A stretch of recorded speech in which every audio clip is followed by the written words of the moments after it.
Hello and welcome to the Parent Survival Kit podcast, from surviving to thriving in your household. My name is Sonia Schwalen. Next to me, as always, my beautiful bride, Dr. Sonia Schwalen, pediatric psychologist expert and nationally certified school psychologist. We also have a very special guest today. We're so excited.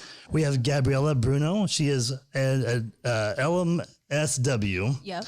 And she is also part of the team at NextSTEPS Worldwide. And today's episode, we're going to talk about, it's the very end of Pride Month. In fact, today is the last day of June, and it's going to be, it's the last day of Pride Month as far as the celebration of Pride Month. And we want to talk about just really what does Pride Month mean, and talk about really just some of the sexual identities or questions, gender identity questions that adolescents may have, parents may have, things that they may be experiencing with their kids, and kind of address those to really kind of help our parents out and really just support our children. All right. Gabriella, thanks for joining us today. Do you mind telling the audience just a little bit about the work that you do for us at NextSTEPS and why we should listen to you today? Well, sure, of course, and thank you for having me. So I am an eating disorder specialist with NextSTEPS, also as well as specializing in trauma, addiction, and just general mental health. Yep. And she loves to work with kids, families, adults. She does great work with our team. And so we're excited you're here. Thank you. Thank you. So the first thing we want to talk about is really, so what does Pride Month mean to you personally? Pride Month is a big deal for me. I think it's all about embracing your authenticity. And with my work with adolescents, it's just amazing to see the transformation of kids finally embracing themselves.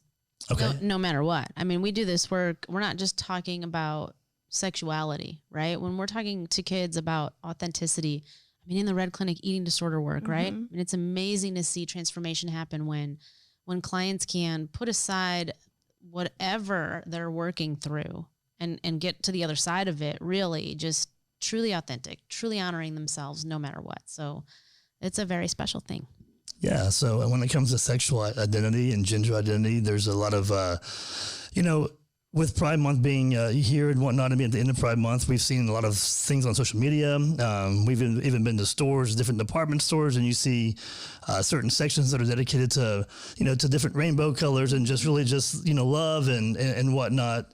But I want to start out with kind of giving the audience just really an understanding of what LGBTQIA plus, what it really stands for, what it means, because a lot of us don't know what all the different letters actually stand for and represent. Do you know what they all stand for? I do. Like I do. a test. I don't know what they all stand for. Yeah, it's funny, without reading it off. It's like the whole alphabet is getting there.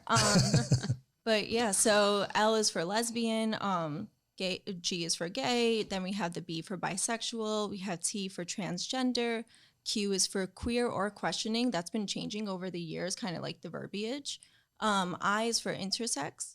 And then the other ones that have been added on has been, non-gender binary, gender fluid, all of these other components that are not exactly sexual orientation or more gender identity, but all fall under the same umbrella. Yeah, there's asexual, there's pansexual, Exactly. there's all different types of things out there. And as you mentioned, everything keeps changing too. There's when it comes down to even gender identity, there's so many things that are changing now. In fact, New York Times had something where they posted there's like 5 or 6 different sections between male and female. Yeah. Like it's now a spectrum, and not just male or female. There's a spectrum of male and female and everything in between. So it's very interesting. Yeah, no, the spectrum concept I think is great. And I actually try to apply that with like almost everything, right? Like emotions are a spectrum. Sexuality is so much of a spectrum. And now it's really awesome that gender is also being more accepted as on that spectrum, because think about days that you wake up and you're like, oh, I feel more feminine, and days that you wake up and you feel more masculine. And now it's kind of like setting the precedent in society to be able to be more accepting of that, instead of it being like, I have to dress feminine or I have to dress this way. So that's some things that I don't know the difference between is, what is the difference between a lesbian and gay? So typically, right, or like not typically, historically rather, gay was to define two men being attracted to each other. right? And lesbian is a woman being attracted to a woman. So I think more with societal context and, you know, just growing as humans, gay has been used more to be like an umbrella term to anyone who is attracted to the same sex or identifies as a part of the LGBTQI plus community, just because it's easily understood, right? And the word lesbian has kind of been sexualized as well. So a lot of women actually steer away from saying that. Okay. And then when it talks about like asexual and transgender, what do those things mean?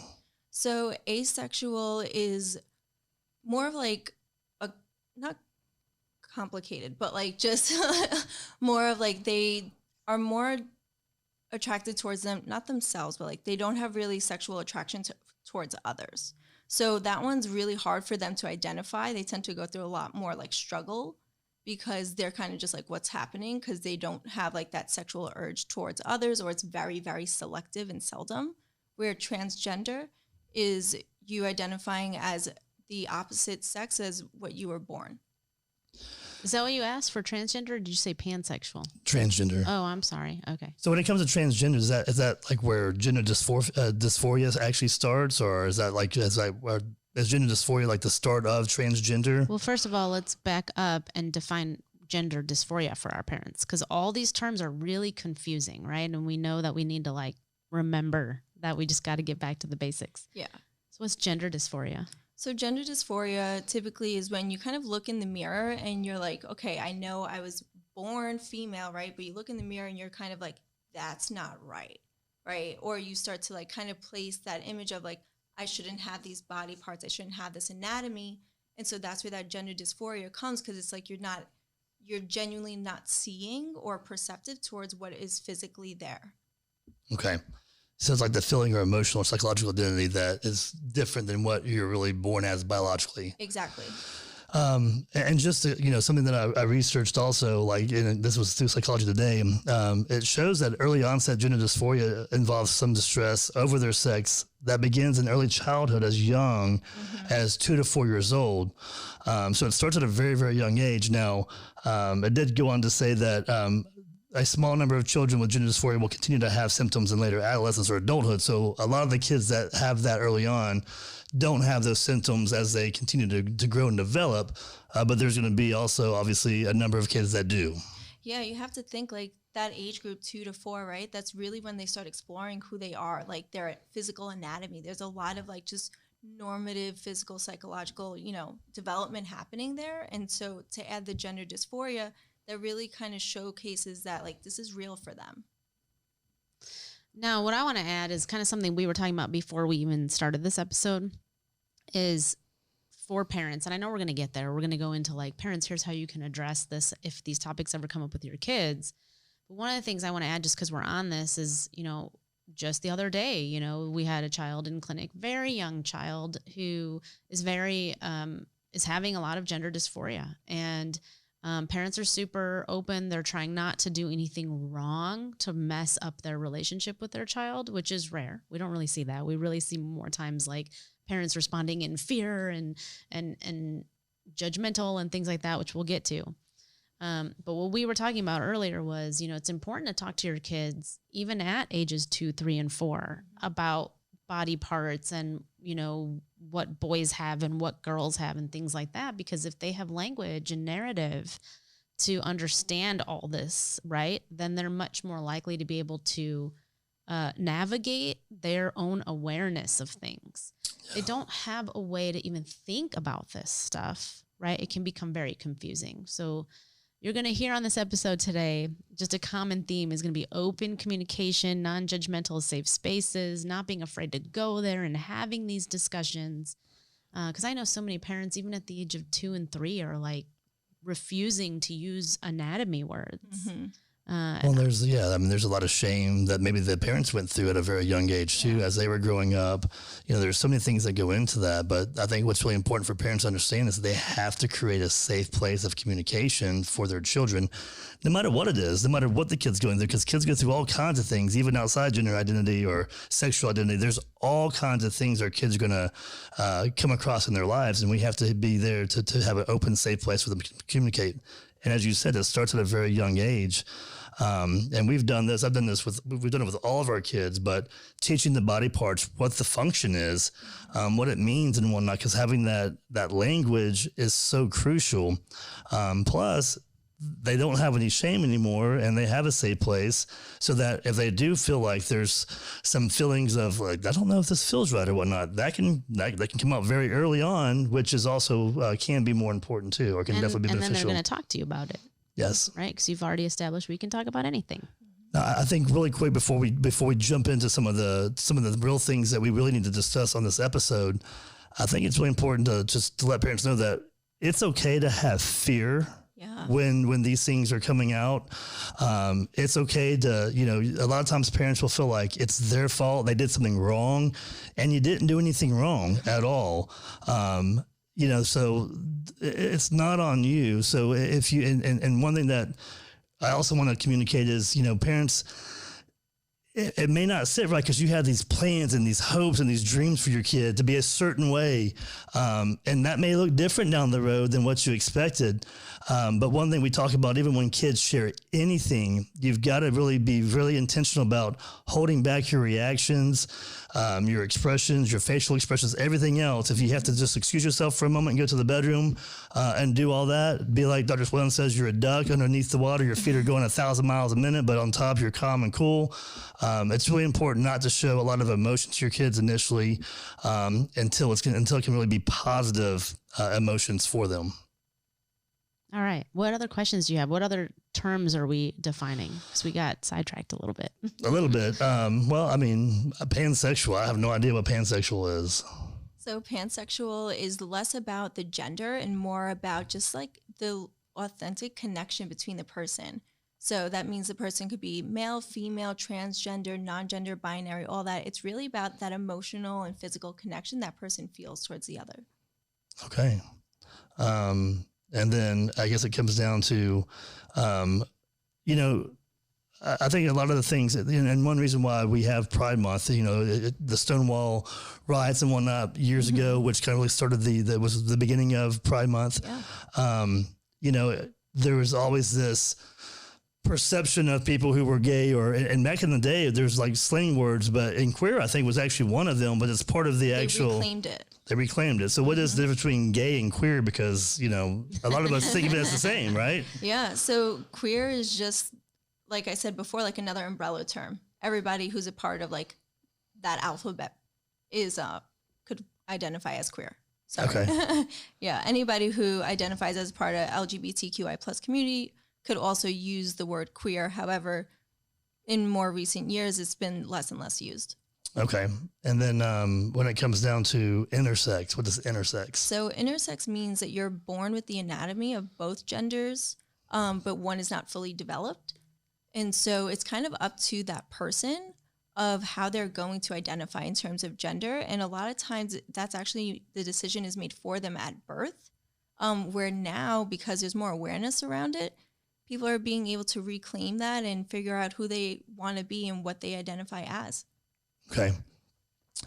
I think that's all of them. I had a friend growing up, and he always said he was trisexual. I'm like, what is trisexual? Because I'll try anything sexual. I'm like, you're an idiot. But anyway, but I think we covered them all, did we not? I think you hit all the letters in there. Yeah, and then the plus is really for any other designation, I guess. Yeah. So anything else, as you said, it keeps growing. The letters keep growing. We're going to have the full alphabet at some point in time. Yeah, the flag, even like the pride flag, has even changed over the last 5 years, where it now has a black line and a brown line to also be inclusive of minorities, because they're actually a really big part of the LGBTQI plus community, but they have been mentioned less and less throughout history. So now that society is kind of being more aware of everything, they've included it.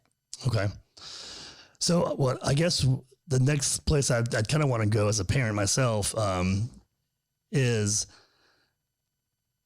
if I really want to understand my kid, I want to really know where they're coming from, what are they experiencing what are they struggling with? What are they going through? Like even at school and whatnot, like there's all different facets that they're dealing with that we really have no idea. And I think parents also just get more surface when it comes down to some of these topics and with their own emotions and thoughts and how they grew up as well. But kids are really dealing with a lot when they're, trying to identify a certain way. So, with the adolescents, right, they're exploring their identity. As humans, we're constantly exploring our own identity, rediscovering ourselves, reestablishing who we are, our values, our beliefs, all of that.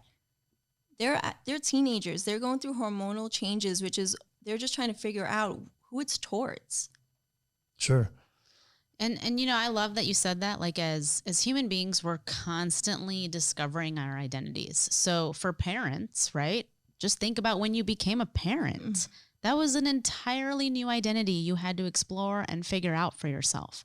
Moms, imagine the time when you went from never being pregnant to then all of a sudden being a pregnant woman in this society. And now you're a nursing woman in this society. And now you're a mother of this like living thing you're not supposed to let die, right? Like there's identity crises that are happening in that span of just 9 months. So constantly seeking identity and figuring out who we are in these new stages of life is very normal. Yeah, and I think one of the keys for parents is to really like just the open conversations of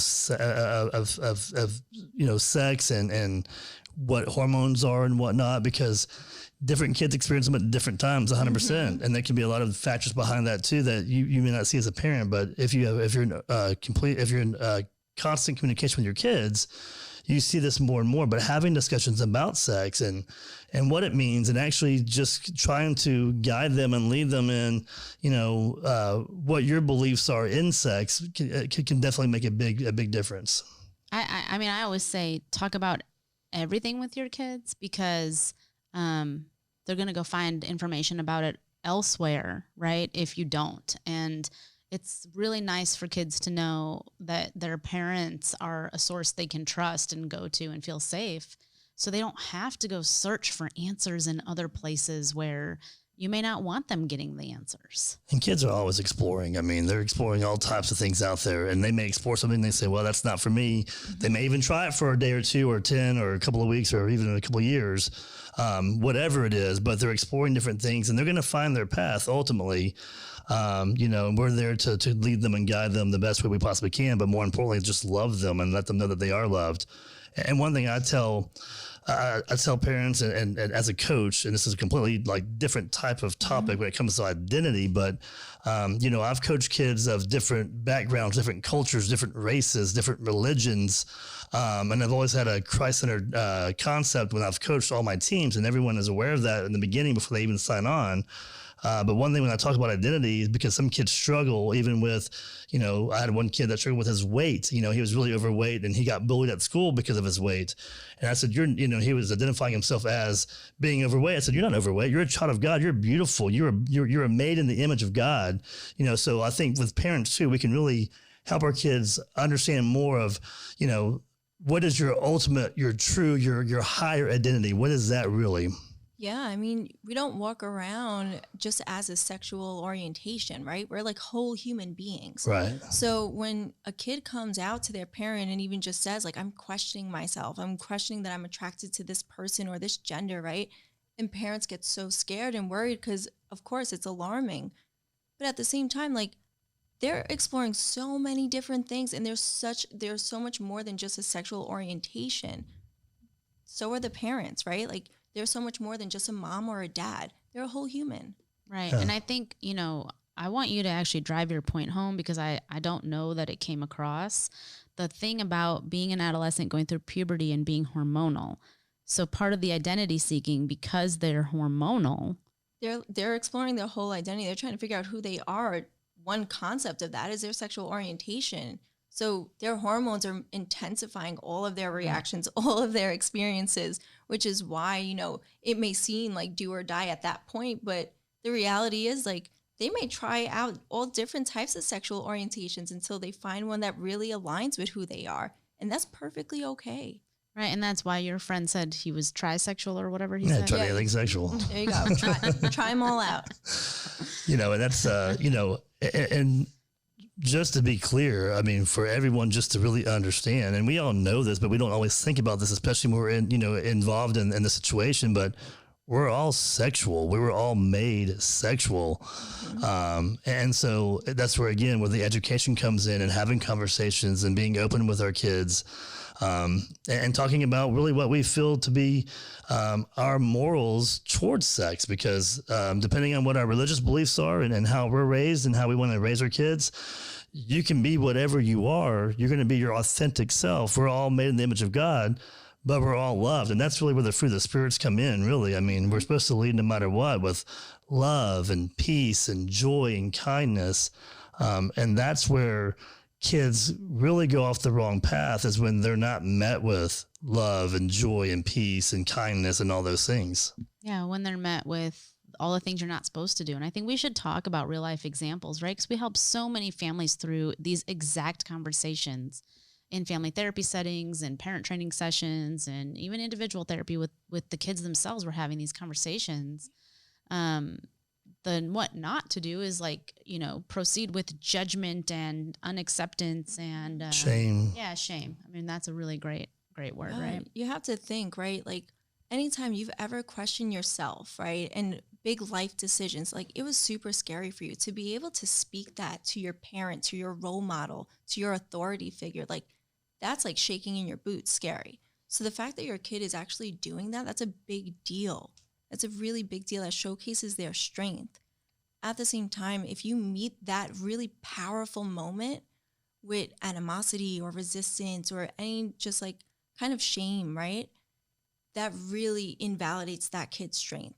That really invalidates their experience. I had one kid who they worked so hard to muster up the courage to tell their parent, like, I identify as gay.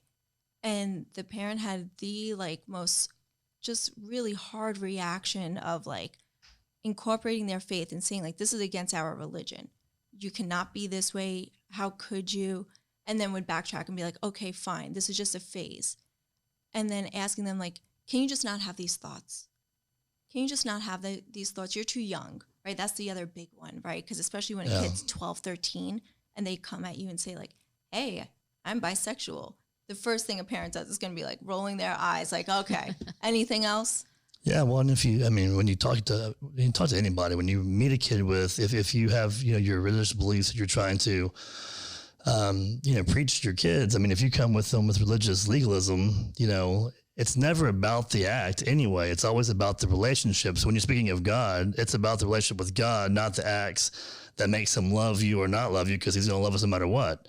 And that's really, really important. And then another thing that I've actually seen in my life is that when kids do come to their parents and they're met with all that negativity, the kid's not going to come back for anything else ever again. And they're going to go, and even if they were just questioning at this point, they're going to go find validation and comfort where they're currently at.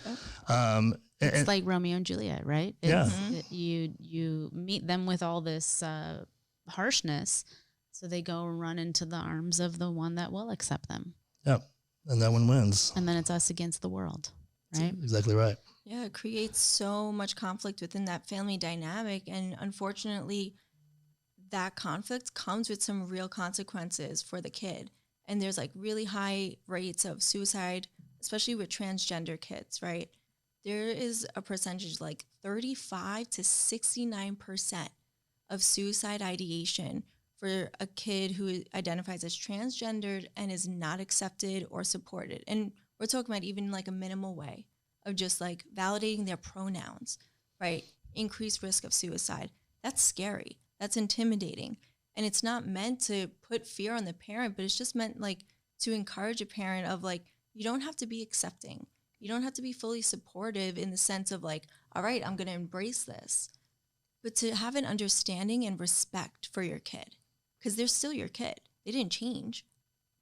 Yeah, and it comes down with anyone. I mean, it's just having, again, the fruits of the spirit. I mean, we're supposed to be there. And one thing, parents, I think you need to know is that when kids are exploring their sexuality and whatnot, or speaking of the attractions they may have to the same sex or whatever sex it may be, it doesn't also mean that they're necessarily having sex yet either. So it's just, some emotions that are going on inside.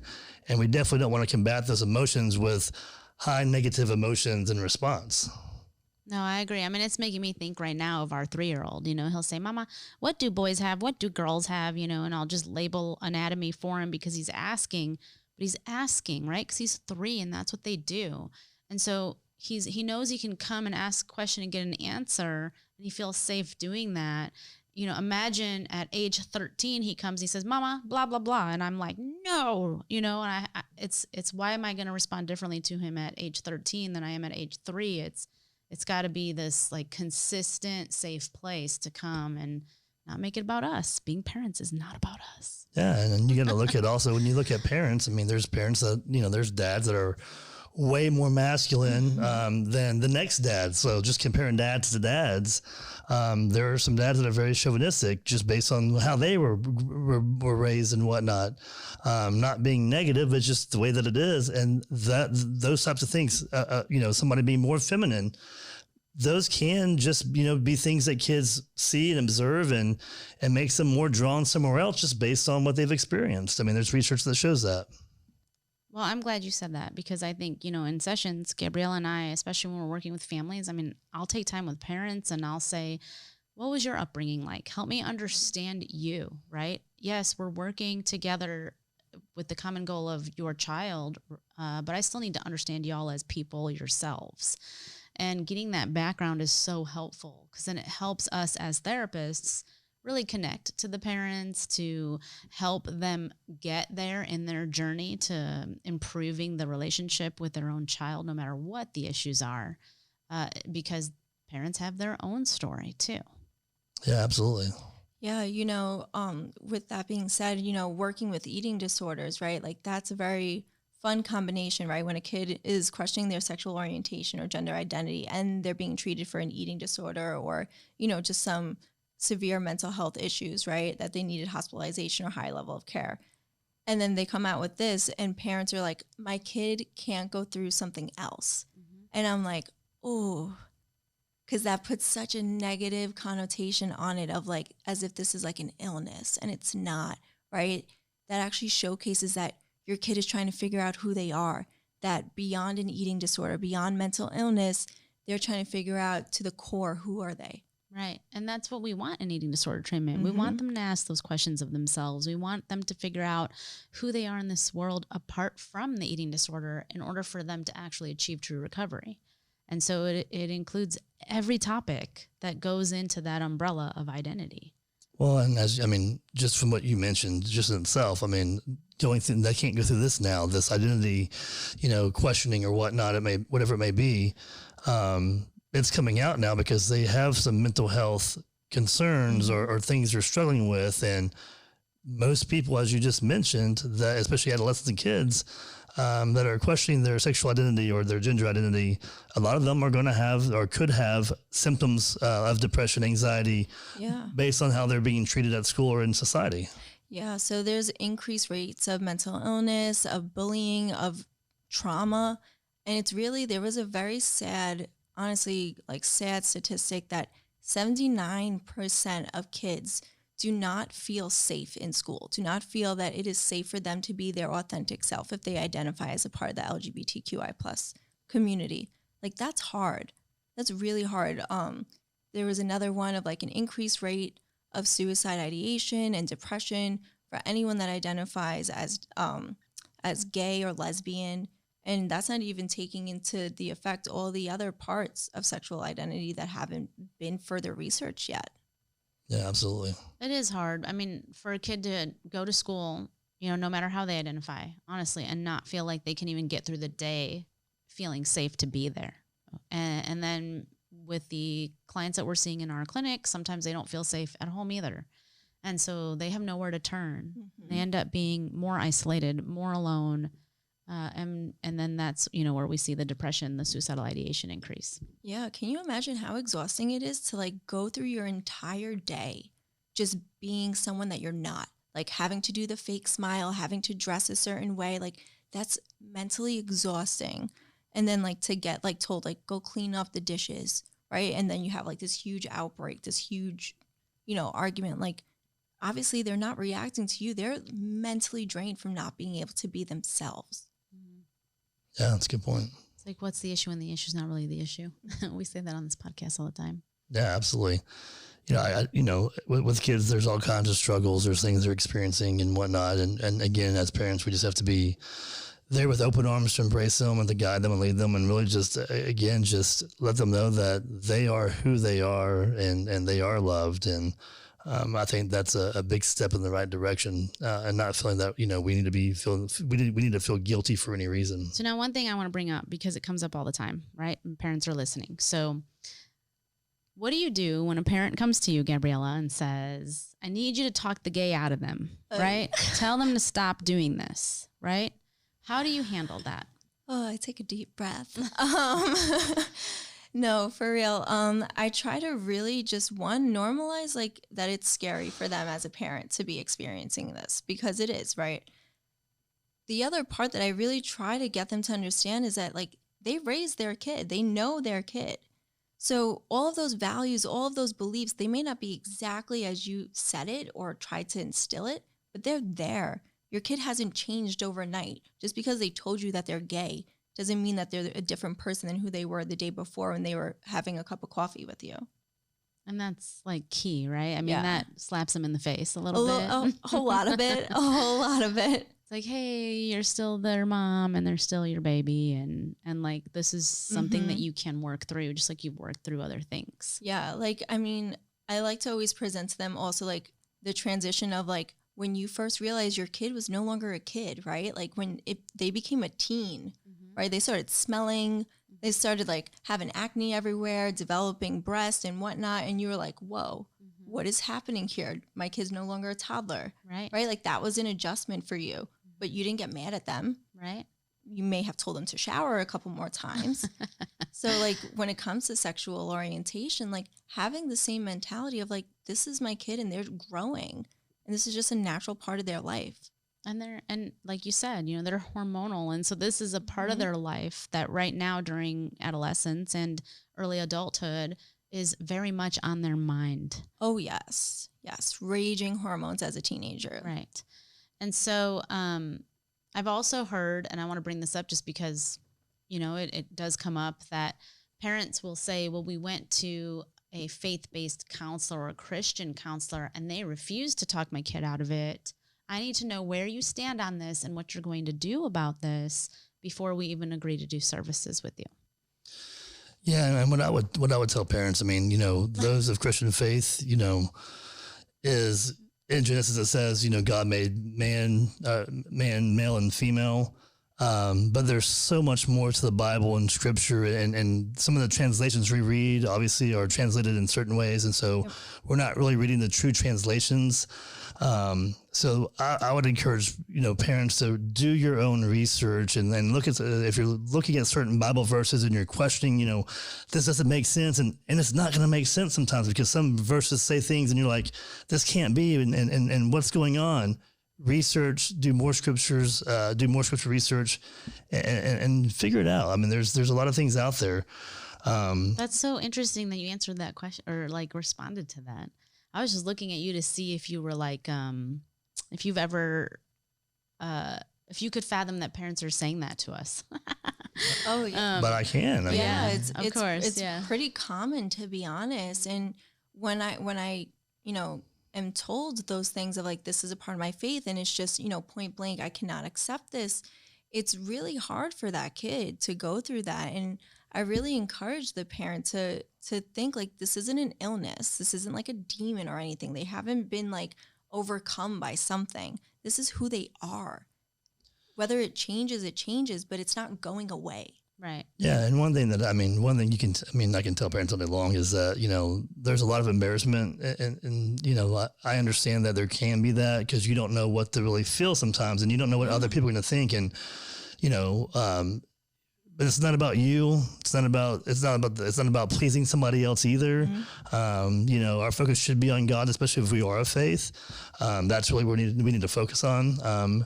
And when it comes down to really faith, and it's not a part of it, it doesn't align with my religion, you know, identifying as any type of sexual identity or gender identity doesn't mean that that's a sin.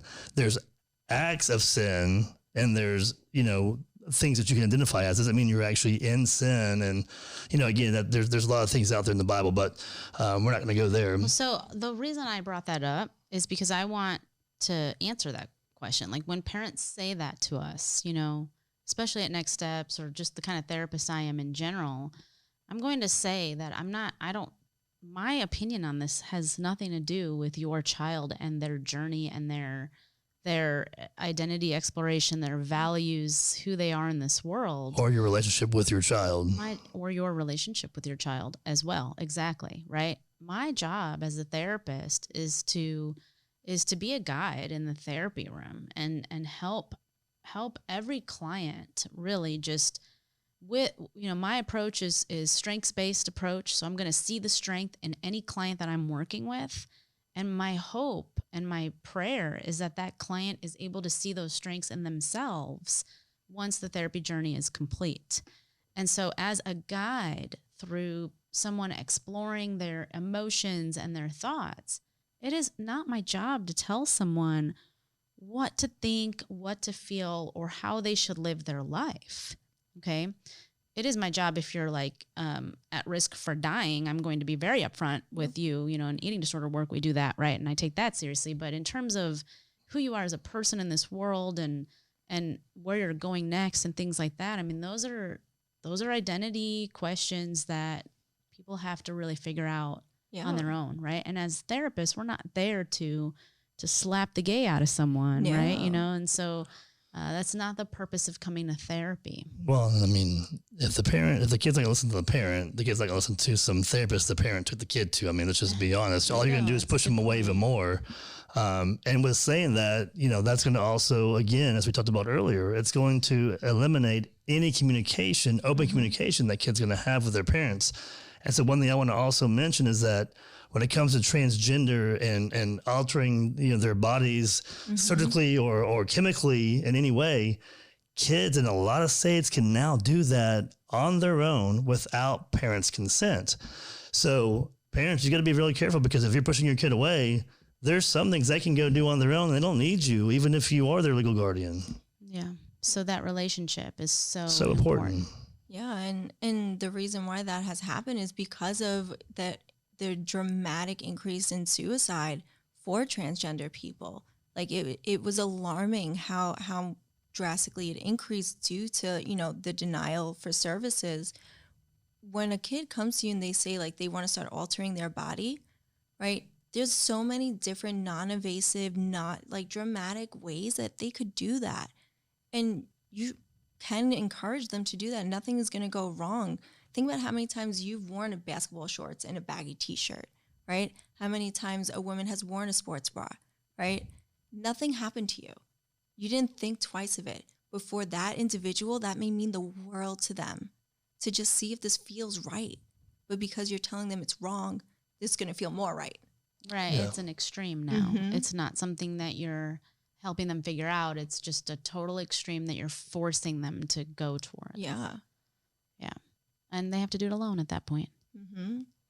Yeah, lots of great information here. I mean, this is something that we're seeing more and more of, so we have to be alarmed about it and aware of it to be able to approach it in the loving and caring way that we need to.